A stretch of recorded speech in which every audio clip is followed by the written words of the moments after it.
My name is Manfred Helber and I'm a Microsoft Most Valuable Professional in the category Cloud and Data Center. In this video, we have a full live demo session with all the steps required for deploying a 2-node Azure Stack HCI cluster. We will start in a Windows Admin Center. We configured Windows Admin Center in a previous module about installing and configuring Windows Admin Center.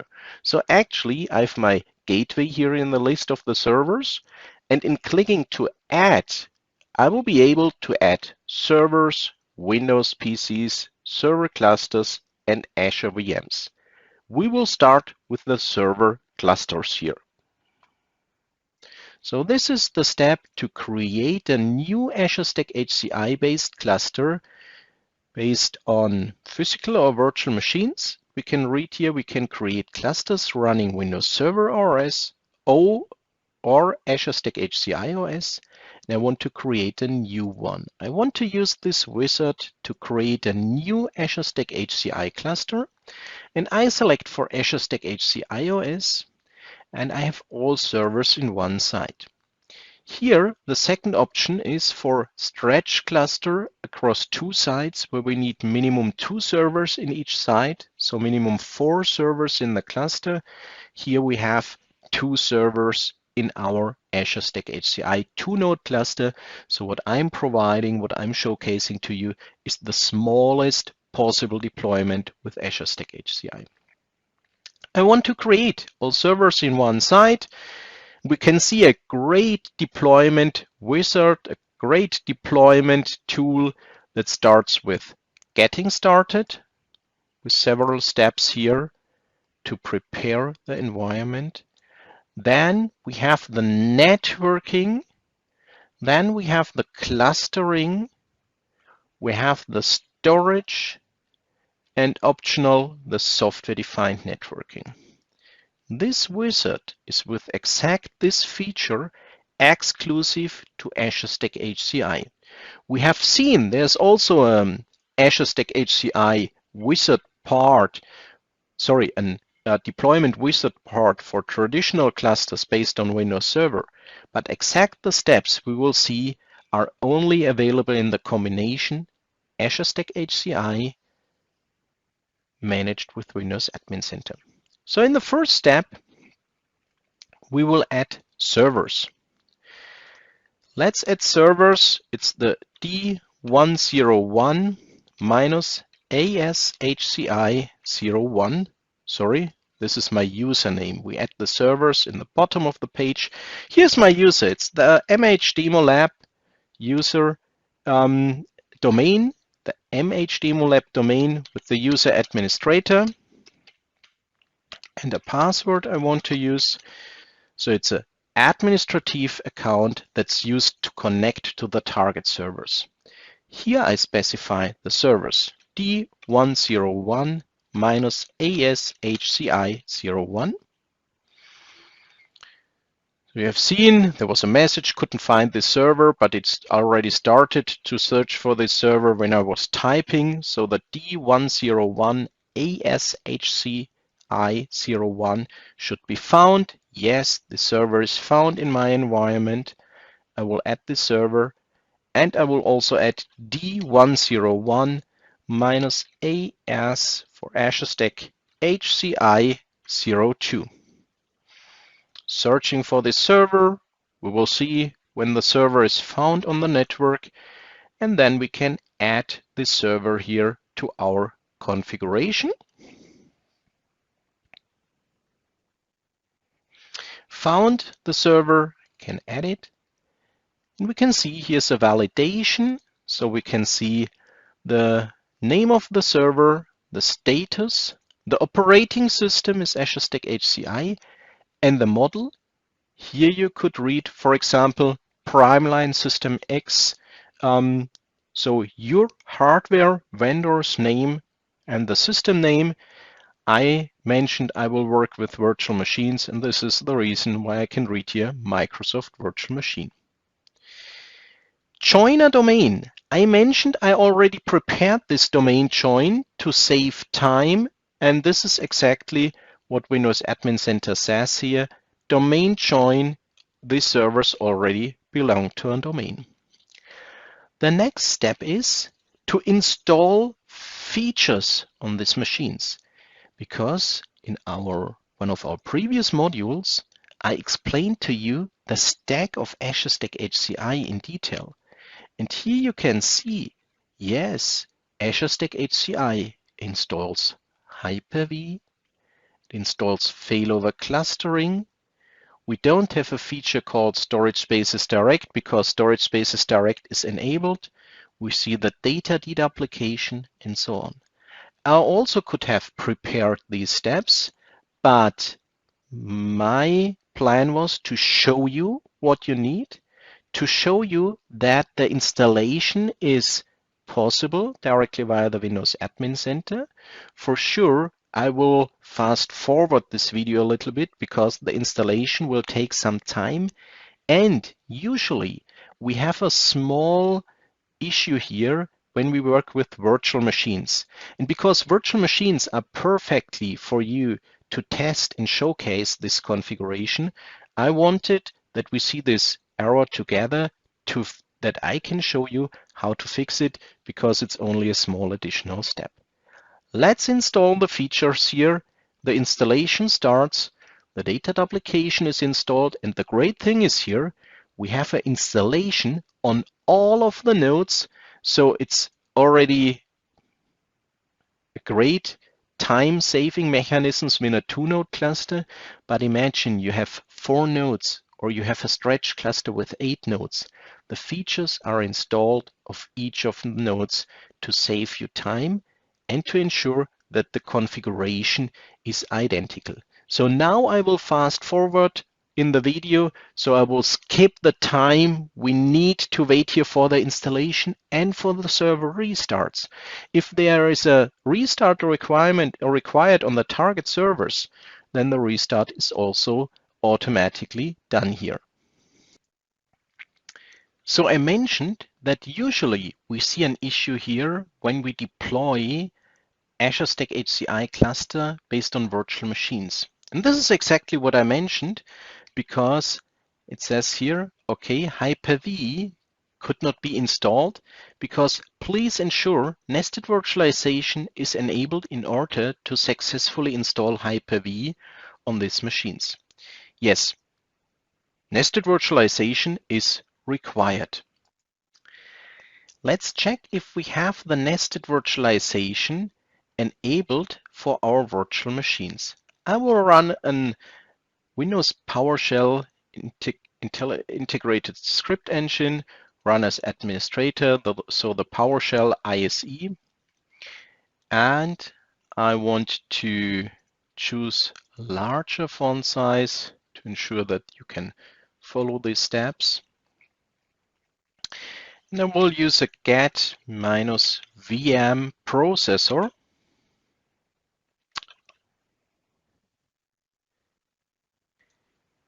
So I will use a get -VM processor on the physical Hyper-V host where I'm running this Azure Stack HCI VMs.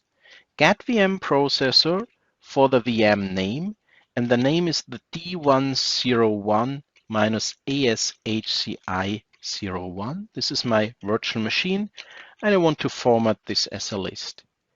Because when I look at these extensions, I can see the expose virtualization extension, what's required for the nested virtualization, is already true here. So this information in the wizard, in the deployment wizard, is not correct here with this nested virtualization. So how can I fix this? I can use my Windows Admin Center and open a new tab, and I can use Windows Admin Center to deploy these additional features on the Azure Stack HCI nodes. To be able to do this, I have to add the nodes to the list of my servers. So I click on Add, and I click on Add Servers. I don't have to interrupt the wizard because I can add or open additional tabs in the Windows Admin Center. Let's add the D101 Azure Stack HCI 01 server. It's searching for the server, and I need credentials for the authentication.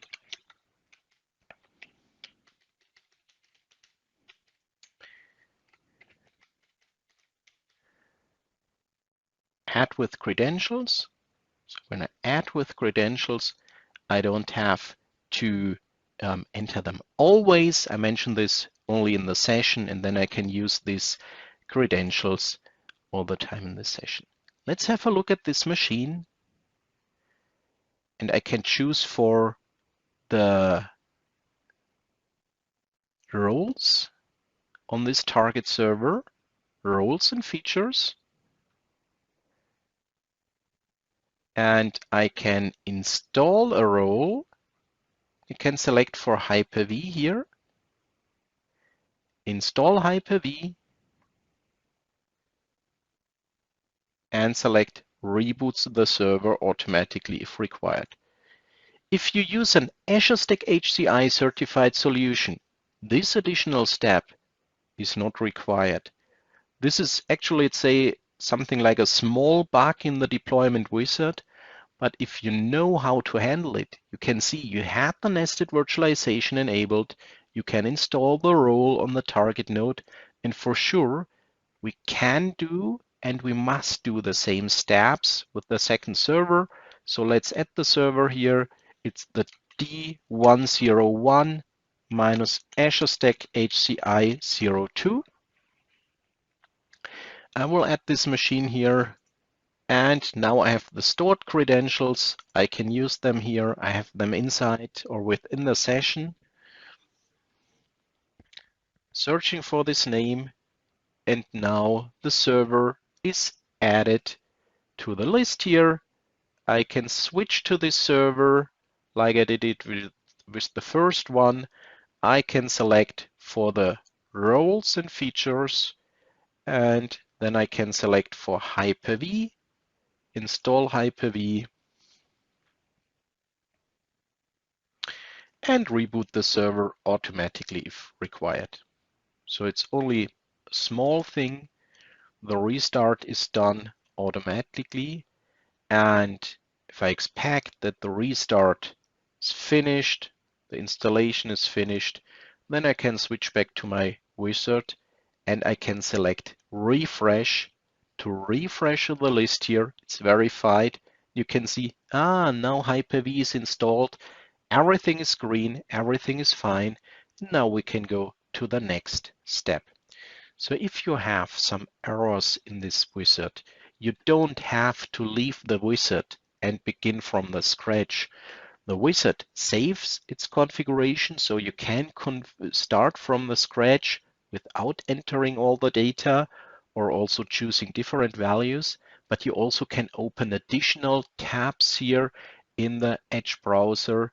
What I didn't mention, Chrome browser is also supported, but I prefer the Edge browser. So when I go to next, I have the installation of updates. For Azure Stack HCI, we usually will see some updates we can install here. I will not do this in this step because this is an optional thing. It would consume some time here and we want to save this time. And if I don't install the updates here, I can show you later in the Windows Admin Center how to deploy updates for an existing cluster. What's interesting, we can check here for the updates what's available, because here you always will see if there are feature updates available. In the next step, we will see hardware updates. I will not see any hardware updates because I'm using virtual machines for my demo deployment.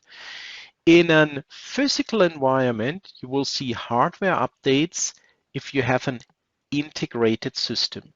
Not for validated nodes. They usually you have to install them manually. For integrated systems, you will receive here hardware updates. You will not see any updates if you click on retry here. So when you know you have a validated node or you are using virtual machines, then the next step is to click on next. And before you do it, manually check if there are required hardware updates, maybe firmware or driver updates. The wizard realizes there are pending reboots on the servers, so I will restart the servers remotely. And this is the great thing about this Windows Admin Center wizard here. I don't have to walk to the servers or connect via remote desktop and restart them. I can just click on restart. At the end of this line, I will see the status. Now they are restarting, then they are back, and when they are restarted, I will see they are finished. Then I can go to the next step, the network configuration. In the next part, the host network configuration is one of the most important steps here because you can have a lot of misconfiguration there. We will jump to this step in a few seconds. I skipped the waiting time for the restart of the servers, and now we can see both servers are ready. All the servers are ready. When you are ready, then select next. And we are ready, so we can go next to the next step. Now we have two configuration options for networking. Network ATC to deploy and manage networking. I asked Microsoft what Network ATC stands for because my explanation was this is the networking advanced technical configuration, but Microsoft said no, Network ATC is Network ATC there, so there's no wording behind this acronym. So okay, it's Network ATC. For me, it's an advanced technical configuration. We can create and deploy a single network configuration for all servers based on best practices. We can monitor and reapply networking settings that drift, and we can ensure that servers added to the cluster later receive the same settings. These are the advantages.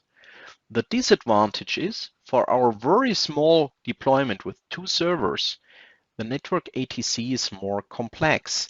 So network ATC is great if you have a larger deployment when you add servers on a regular basis because they receive the same settings. You don't have to configure, you mustn't configure each server individually. You have something like, let's say, network template settings. We will choose the manual configuration because actually the situation is that we have a lot of configuration options and we want to see them. And in our 2-node configuration, my opinion is that it's easier to manually configure this, but keep in mind, if you add a node, you have to manually configure this. If you add another node, you have to manually configure this, and so on. No automatic configuration will happen later for the new servers. We have everything to do manually.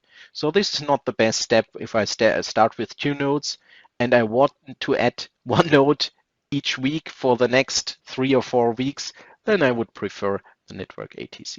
So next, networking. Great in the wizard is that we have always a validation. I have my 2 nodes and the deployment Azure Stack HCI cluster wizard is checking and validating my network adapters. Actually, they are not listed because they are validated, or we have the validating process. We can see this here. What we can see on the top of the page, we can refresh the list, then we have to wait again. If we have disabled interfaces, we can enable them. If we have interfaces we don't want to use, we can disable them, and we can include and exclude interfaces. Maybe you have interfaces where you say, I don't want to disable them, I need these interfaces, but I don't want them to be part of the Azure Stack HCI deployment. So now the verification has been completed. And I again skipped some time here. So in a physical environment and also a virtual environment, you will need to wait a few minutes to receive the information. Here we can see I have several network connections here. In each server, 4 interfaces with 10 gigabits each interface. And all the interfaces are up and running. In the module about hardware requirements and networking requirements, we already discussed the requirements for the networking. For sure, These interfaces should be redundant, or we should build a redundancy with these interfaces. So typically, a physical server deployment has 8 physical network interfaces or 2 powerful physical network interfaces that are teamed and where we build the connectivity on the virtual layer. We will see this in the next steps of this wizard. So first, let's go to next and let's select the deployment topology for the management adapters. What's great, in the bottom of the list, you can see the adapters that are suitable for management. So these adapters can be used to reach the host operating system. Here we have the information, select Ethernet or Ethernet 4. To ensure connectivity during cluster creation, this is required to resolve the server by DNS name. Now we can decide if we have one physical management adapter. This is the configuration I want to choose. And I get the information. The selected network adapters will be renamed as management for easy identification. I could also choose for teaming physical network adapters, the second option. Then I can choose 2 interfaces in the list at the bottom to have redundancy for the management interface. I will only use the single adapter here. You have seen the 2 choices. Let's apply and test this configuration. And what's great about this, it's always an apply and test. It applies the settings and it tests immediately if these settings work here in this configuration. So let's go to next. Now we have the configuration for the virtual switch. The virtual switch for our virtual machines. We can choose for create one virtual switch for compute and storage together. Then we will see the virtual machines on this switch with their communication and the host with the storage traffic.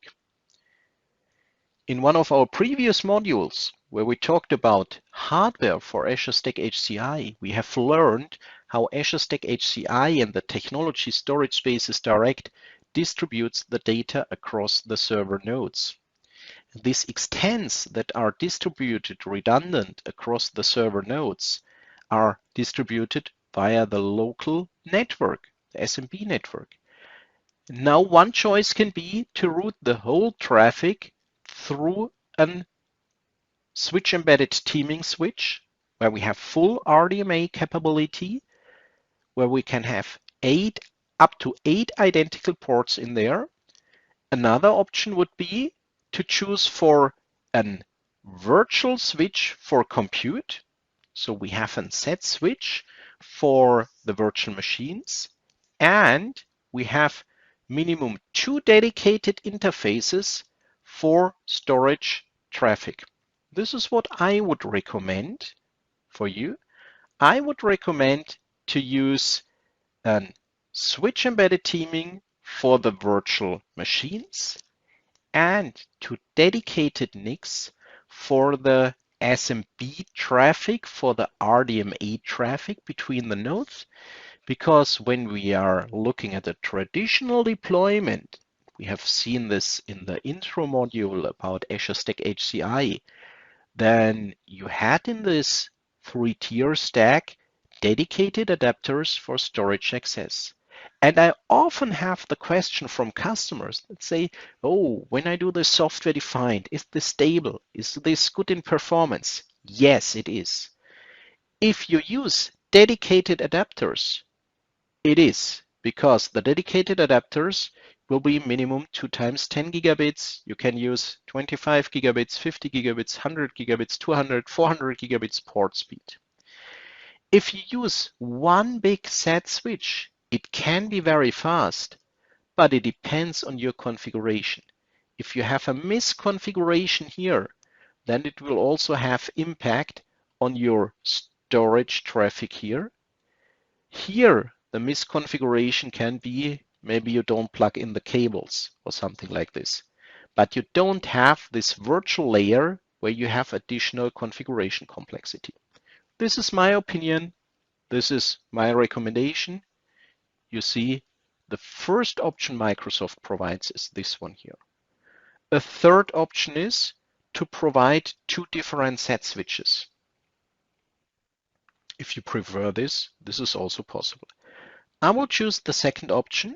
And now is the question for the compute switch. So which one should be the virtual switch for the virtual machines? And this here is the last one in the list. In my configuration, this should be the correct one because regarding the IP address, I can see this is accessible from the clients. In advanced, I can specify the name of the switch. Compute switch is the default value, but you can choose any name for the switch that has supported characters. So for example, VM switch, public switch. Here the default name is compute switch. It's Hyper-V port. It's recommended. We use switch embedded teaming. It's the only supported configuration. And we use virtual machine queues. In typical scenarios, you wouldn't choose these values here. So let's go to next step. So the next step is about configuring the RDMA capabilities. So in your physical deployment of Azure Stack HCI, I would strongly recommend to you to use RDMA based on IWARP or ROCI. We discussed this in the module about hardware and networking requirements.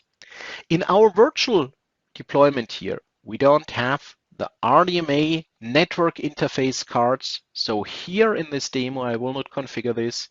In a physical deployment, this would be an important step. So now we have to define the networks.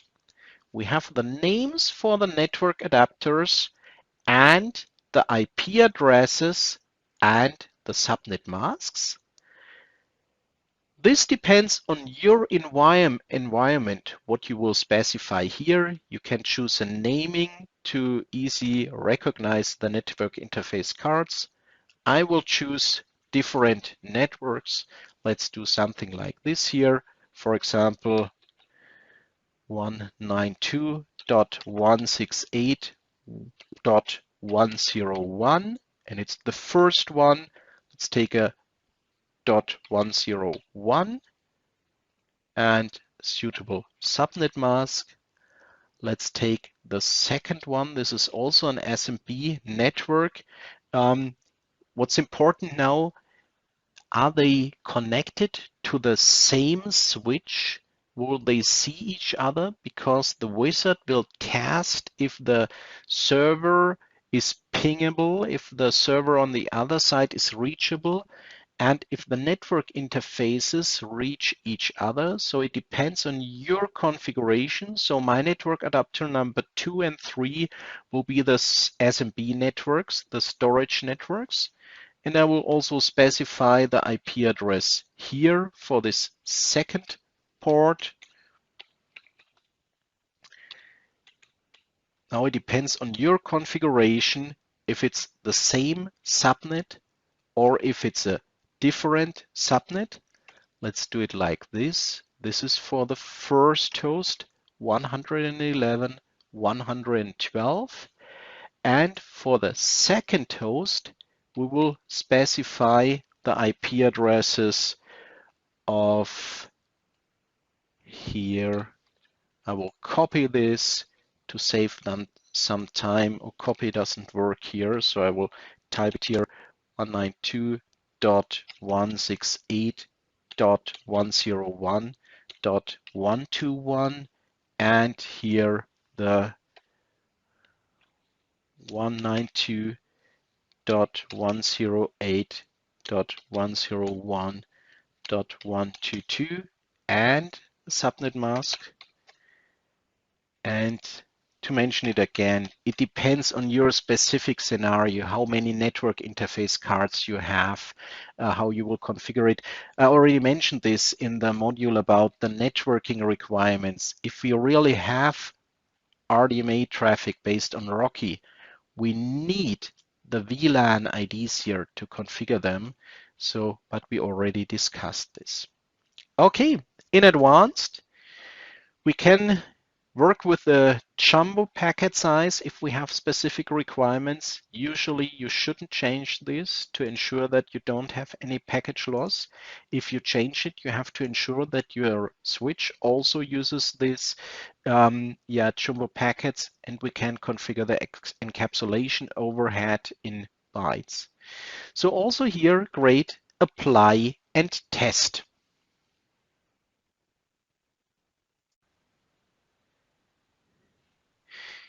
You can see I used the time to also provide the names for the networks here. So I changed Ethernet 1, 2, 3 to SMB1 and SMB2 and the VM network.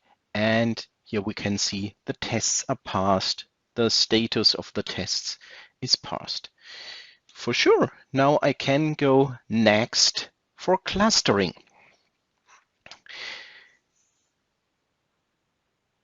Similar to Windows Server clusters, an Azure Stack HCI cluster needs a validation of the cluster. This is what actually is happening. So the cluster is validated. The wizard checks if our configuration is suitable for clustering. This was a pre-check or pre-validating. With click on validate, we have the full cluster validation steps where we can see here gathering data about nodes. This is the first step. Actually, we have finished 1% of this cluster validation. Then when the validation wizard got the data about the nodes, it will continue checking the disks, checking the configuration. When this is finished, we can have a look at the validation report.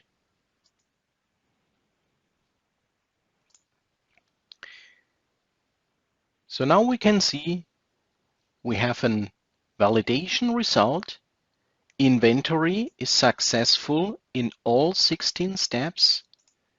System configuration is successful in all the 10 steps. And in the networking, I have a warning. I can check this when I look at the cluster network configurations. Validate cluster network configuration. There's a warning. And I should review this warning in downloading the report here and clicking on download report. I will receive the validation report. I can check the report. I can see inventory success, system configuration success. Let's check the networking. And in the networking, I have an information about the cluster network configuration. I can go through this and I can see that the DHCP status for the VM network differs from cluster network 1.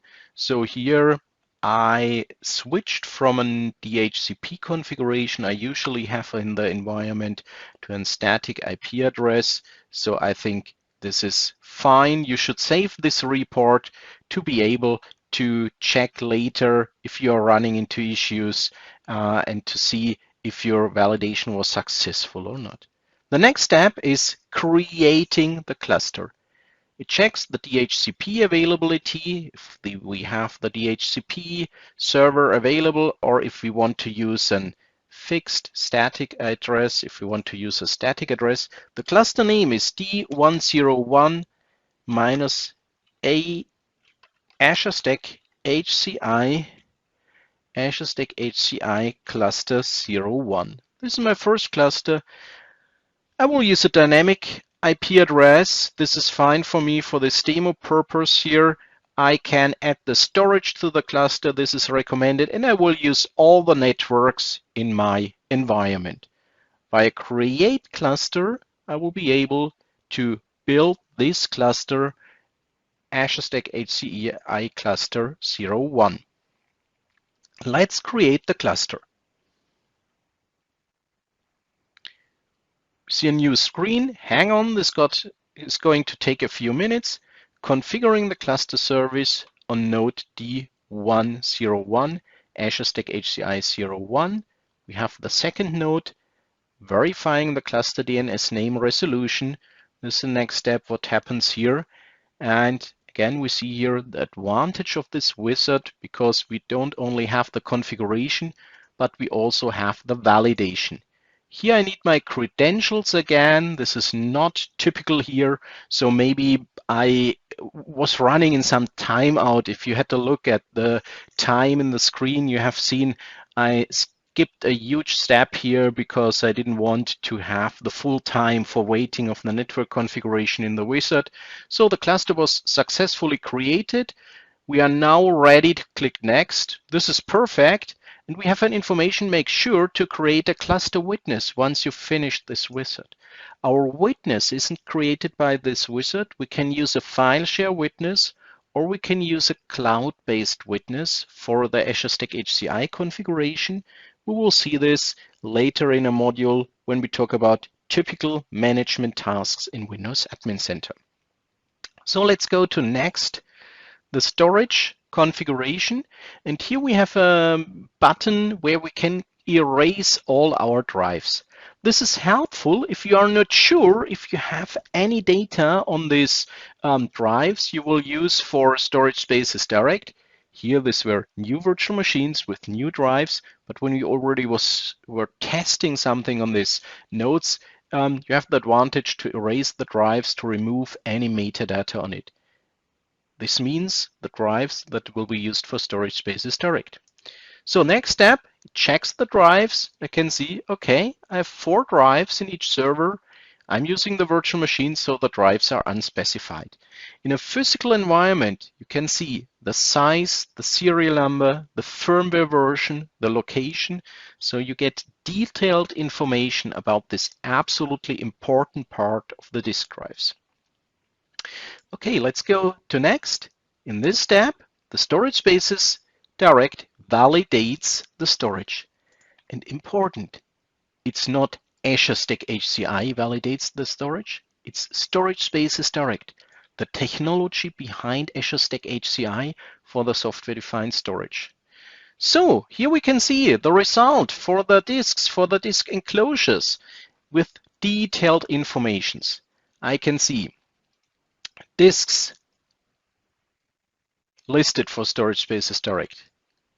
Are there file shares? Are there storage enclosures? Are there already storage pools? Are there storage tiers? Are there unpoolable disks? Are there virtual disks? This information is listed here. The volumes, the validated storage spaces direct support, verify node and disk configuration, unique device identifiers, and unique enclosure identifiers. And also this report can be downloaded for review. So, and you should download this report and review it carefully. If everything is successful and green, it's fine. You should store this for documentation. If you have warnings or errors, you should review them. You must fix errors. On warnings, you should check if these are warnings you have to fix. So for example, misconfigurations in your disk, in your disks or in the previous steps in the network. Warnings like, for example, pending reboots, you could skip and do the reboot later. So the next step is to enable storage spaces direct. It's also possible to do this via PowerShell. We want to enable storage spaces direct within this wizard because this is the final step to get storage spaces direct up and running to have an Azure Stack HCI configured solution. The next step, software-defined networking, we will skip this one because software-defined networking is optional. I already mentioned this. This is a dedicated own topic, the software-defined networking, and we will not cover this in this demo configuration here. So the health providers are started for storage spaces direct, and the disks are claimed in the pool. Our cluster performance history is created. We will see this in one of the next modules when we talk about the management tasks. And a final report, again, you should review this report. You should save this report to be able to refer to this later. Here I see a warning. I don't have any disks that can be used for cache, but I have a configuration where I don't plan with a cache, and the rest here is fine of the configuration or in the configuration.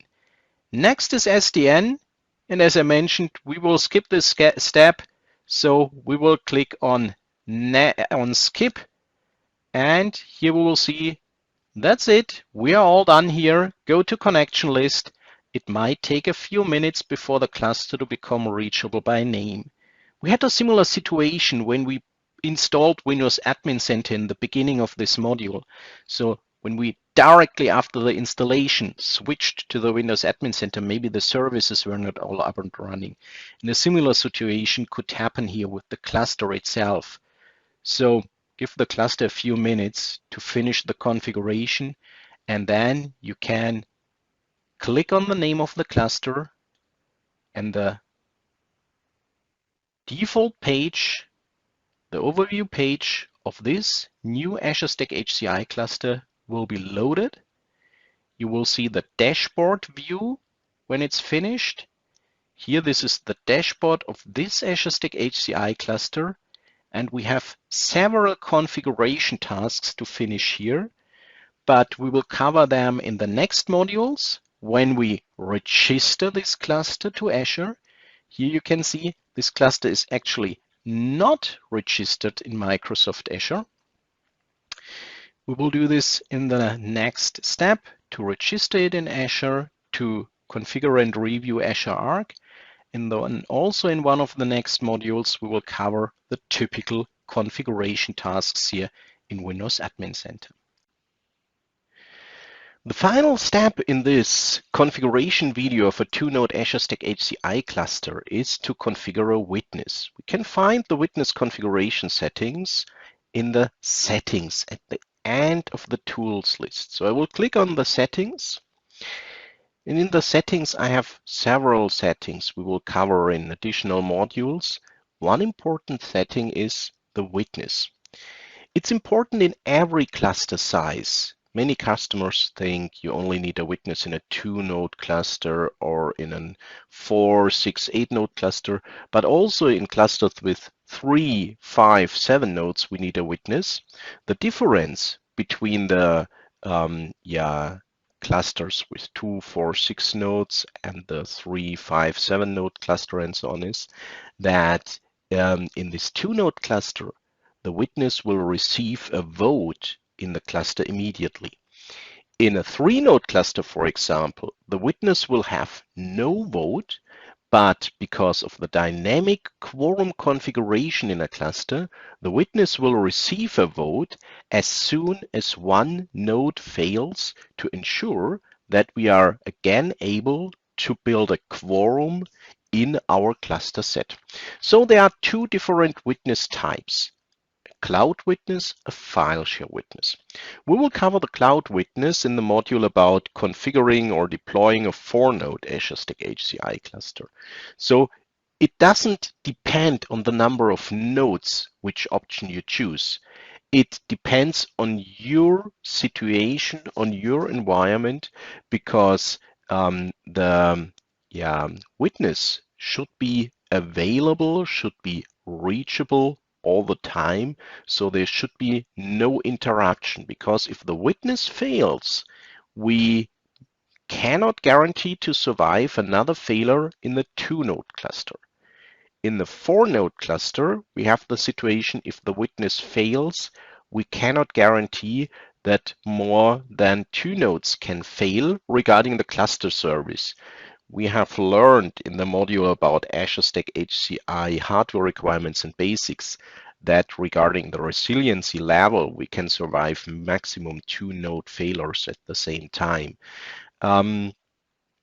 So in the 3-node cluster, you have the situation if the witness is not available, I can survive 1 node failure, but I have no guarantee that I will survive the next node failure regarding the cluster service. It's always regarding the cluster service.